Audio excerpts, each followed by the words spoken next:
বিসমিল্লাহির রহমানির রহিম। আসসালামু আলাইকুম। আশা করছি যে যেখানে আছেন ভালো আছেন, সুস্থ আছেন। নতুন একটা রেসিপি নিয়ে চলে আসলাম। অসম্ভব মজার একটা রেসিপি আজকে করে দেখাবো। 3টি উপকরণ দিয়ে আপনারা এই ঝটপট মজার রেসিপিটি করে নিতে পারবেন। ছোট থেকে বড় সবাই কিন্তু খুবই পছন্দ করবে। চাইলে এটা সকাল বিকালের নাস্তা, এমনকি বাচ্চাদের টিফিনের জন্য আপনারা তৈরি করে দিতে পারেন। ঝটপট করে অল্প সময় রেডি করে নিতে পারবেন। তাহলে চলুন দেখে নিই কীভাবে তৈরি করতে হবে। আর আমার রেসিপিটি যদি খুব বেশি ভালো লেগে থাকে তাহলে আমার চ্যানেলটি সাবস্ক্রাইব করে পাশে আসা ছোট্ট বেল বাটনটি প্রেস করে রাখবেন পরবর্তী সব ভিডিওর আপডেট পাওয়ার জন্য। রেসিপিটা তৈরি করার জন্য প্রথমে আমি এখানে একটা প্যান নিয়েছি, আর তাতে আমি 2 কাপ পরিমাণে পানি দিয়ে দিলাম লবণ। পানিটা যখন এরকম ফুটে উঠবে সেই পর্যায়ে আমি এখানে দিয়ে দিব নুডলস। আপনারা যে কোনো ব্র্যান্ডের নুডলস নিয়ে নিতে পারেন। আমি এখানে 2 প্যাকেট নুডলস নিয়েছি। তারপর নুডলসের ভিতরে যে মশলার প্যাকেট থাকে সেই মশলাটা দিয়ে দিলাম এখানে আমি 1 টেবিল চামচের মতো রান্নার তেল। এখন সব কিছুকে একসঙ্গে মিশিয়ে নিচ্ছি।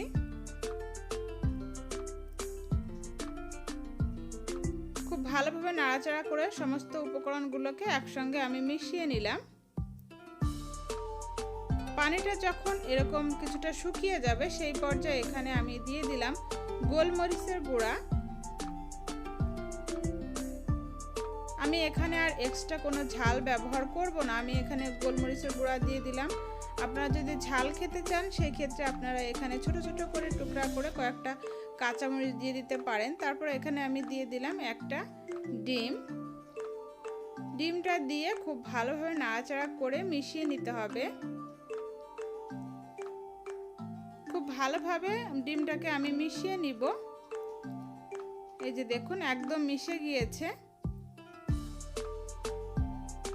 এই পর্যায়ে এখানে আমি দিয়ে দিব টমেটো সস। আমি এখানে প্রায় 2 টেবিল চামচ পরিমাণে টমেটো সস দিয়ে দিলাম।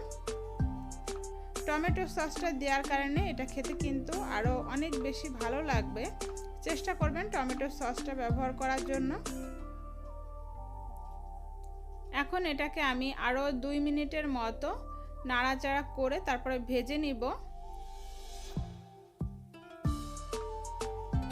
এই তো এটা আমাদের রেডি হয়ে গিয়েছে। এখন এটাকে আমি চুলা থেকে নামিয়ে ঠান্ডা করে নিব। অবশ্যই ঠান্ডা করে নিতে হবে।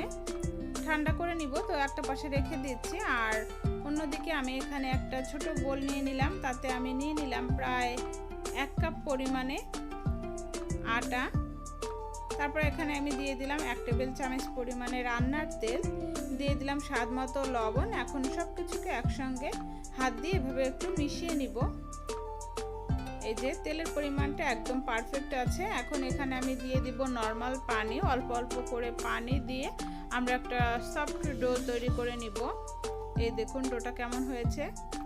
একদম এরকম স্মুথ একটা ডো তৈরি করে নিতে হবে। এটাকে আমি আরও একটু হাত দিয়ে মথে নিচ্ছি, এতে করে এটা অনেক বেশি সফট হবে। এখন এটা থেকে আমি ছোট ছোট করে এরকম করে লেচি করে নিব। আমি যে পরিমাণে এখানে আটা নিয়েছি তাতে করে আমাদের যে নাস্তা তৈরি করব 8টা নাস্তা তৈরি হবে। এখন সেটা থেকে একটা লেচি নিয়ে আমি এভাবে গোল করে বেলে নিচ্ছি। আমি কিন্তু এখানে কোনো ধরনের আটা ব্যবহার করিনি বা তেলও ব্যবহার করিনি, এমনিতেই বেলে নিচ্ছি। আপনারা আপনাদের সুবিধা মতো চাইলে আটা বা একটুখানি তেল দিয়ে তারপর এটাকে বেলে নিতে পারবেন। এই যে একদম গোল করে বেলে নিয়েছি। এখন আমরা যে নুডলসটা রেডি করলাম সেখান থেকে এখানে কিছুটা মিশ্রণ আমি দিয়ে দিব। এখন এটা চারদিক থেকে এভাবে করে আমি পানি লাগিয়ে দিব। এখানে পানিটা আঠার কাজ করবে। এখন 2টা সাইড এভাবে তুলে এনে এই যে এভাবে করে আমি চেপে চেপে লাগিয়ে নিব। এভাবে করে খুব ভালো করে লাগিয়ে নিতে হবে, যাতে করে এটা যখন আমরা ভাজবো ভাজার সময় যাতে খুলে না যায়। এখন আমরা অপর দিক থেকে এভাবে তুলে এনে এভাবে লাগিয়ে দিব। খুব ভালোভাবে সিল করে দিতে হবে মুখটা, যাতে এটা ভাজার সময় মুখটা একদম খুলে না যায়, সেদিকে লক্ষ্য রাখতে হবে। এই যে আমাদের একটা নাস্তা কিন্তু রেডি হয়ে গিয়েছে। এভাবে করে আমি এখানে 4টা নাস্তা রেডি করে নিয়েছি। এগুলাকে আমি ভাজার জন্য চুলায় চলে যাব। চুলায় আমি একটা প্যান বসিয়ে দিয়েছি আর তাতে আমি বেশ কিছুটা রান্নার তেল দিয়ে দিয়েছি। তেলটা যখন কিছুটা গরম হবে সেই পর্যায়ে নাস্তাগুলো এখানে আমি তেলে ছেড়ে দিচ্ছি।